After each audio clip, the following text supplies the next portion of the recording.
O diğer şeydi. Başkanım anayı vefat eden bir çocuk. Öyle mi? Bu şu. Ölmedim ya. Allah. Kız mıydı? Evet. Asya'ydı değil mi? He? Asya ismi. Gel bakalım. O zaman cezaevinde başkanım bize iftara geldi. Duygulandı dedi, konuş ne istiyorsun bize Al dedi. bakalım. Tamam eve İsmi gelsin. neydi?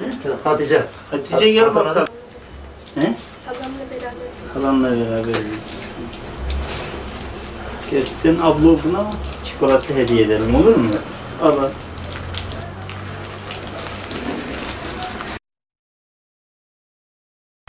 أعظم الله أجركم وأحسن عزاكم وغفر الله لميتتكم إلى روح النبي وأهله وأصحابه وخاصة إلى روح الفاتحة مع الصلوات.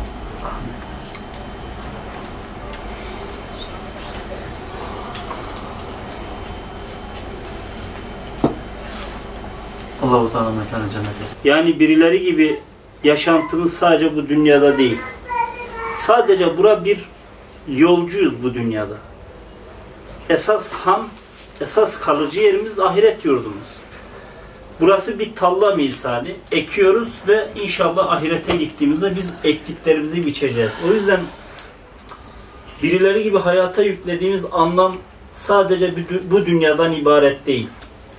Biz şu anda öldükten sonra dirileceğimize iman etmişiz. Böyle bir hakikatimiz var. Yani öldükten sonra sadece toprak olmuyoruz. Sadece işimiz mezara kadar değil. Aslında esas işimiz mezardan sonra başlıyor. Şimdi ablamız orada. İnşallah makamı cennettir. İnşallah. Çünkü biz onu ilk ziyarete geldiğimizde ondaki o tevekkül halini, İslam'a ve insanlığa karşı o onurlu duruşunu, o yaşantısına şahitlik ettik. Şimdi esas yurduna gitti. Esas gitmesi gereken yere gitti.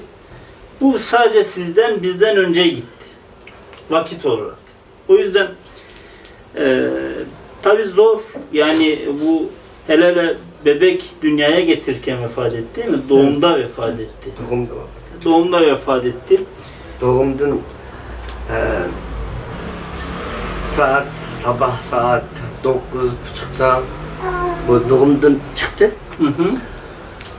İşim yarın sabahta gitti. Geldiğine şahitlik oluruz. Şahitlik ederiz dedik. Hakikaten sonraki süreçlerde sizin gelmenizle beraber bir daha geldik, ziyaret ettik. O mutluluğa şahit olduk. Makamı cennet olsun. Amin. Allah size sabırlar versin. Yükünüz zor, işiniz zor, yükünüz ağır ama imanın olduğu yerde imkansız diye bir şey yoktur. Sen çok tatlısın maşallah, maşallah. Allah bahtını açık etsin inşallah. Çocuklar 2, 4, 5 tane. Yasin abi bizim birkaç yıldır önce tanıdığımız, aslında kendisi en son Çin zulmünden kaçıp memleketini terk etmek zorunda kalan ve Tayvan'da, daha sonra Malezya, Tayland'da, daha sonra Malezya cezaevlerinde kalıp sağ olsunlar Türkiye'nin girişimleriyle iade edildi. Türkiye'ye eve geldi. Yalnız bu sevinci çok fazla uzun süre yaşayamadılar. Eşi hanımefendiyle zaten biz önceden tanışmıştık. Doğum esnasında küçük bir bebeği var zaten şu anda. Doğum esnasında üzülerek ifade ederim hayatını kaybetti hanımefendi. Allah'tan rahmet diliyoruz öncelikle. Çok üzüldük gerçekten. Ama mekanı cennet olsun. Rabbim inşallah yattığı yerde utandırmasın diyelim.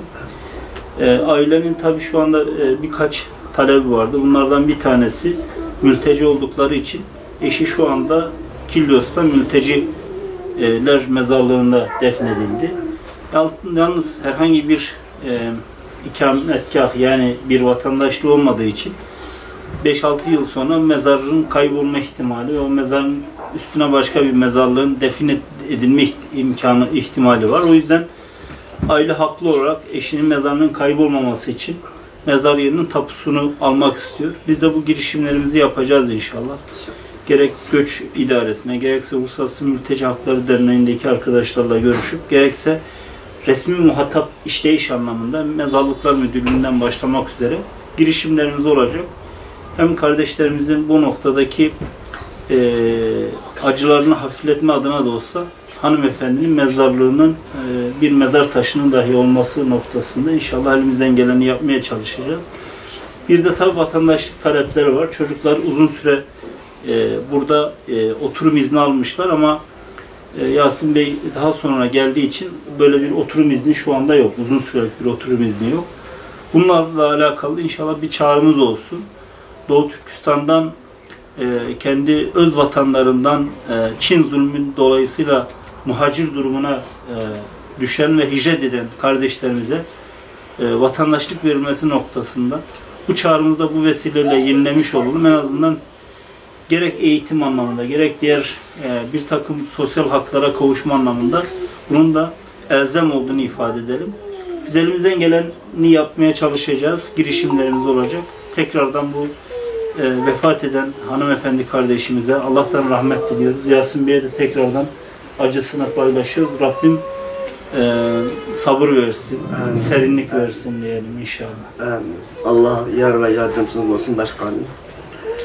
Bizge çok yardım ettiniz, kardeşlik yaptınız, insanlık yaptınız.